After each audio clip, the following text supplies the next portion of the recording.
અબડાસાના કોઠારા ગામે માનવજ્યોત સંસ્થા દ્વારા પર્યાવરણલક્ષી કાર્યક્રમ યોજાયો હતો।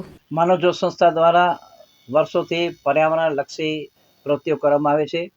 પર્યાવરણ બચાવો, આપણે પશુધનને પણ બચાવીએ અને એવા એક ઉદ્દેશ સાથે અબડાસા તાલુકાના કોઠારા ગામે જે આશ્રમ શાળા આવેલી છે એની અંદર જે બાળકો છે એમાં પણ પર્યાવરણ અંગે જાગૃતિ આવે, બાળકો પણ પ્લાસ્ટિકના ઉપયોગથી દૂર રહે, ખાસ કરીને પ્લાસ્ટિકના થેલી ઝબલાનો ઉપયોગ ન કરે અને ગાય માતાને સાથે સાથે બચાવીએ કે જે ગાયો આ ઝીણો પ્લાસ્ટિક ખાઈ અને બીમાર પડે છે અને મૃત્યુ પામે છે, આવી ગાયો પણ બચે એટલે જીવદયાનું પણ સરસ કામ થાય એવી બાળકોને સમજ પૂરી પાડવામાં આવી।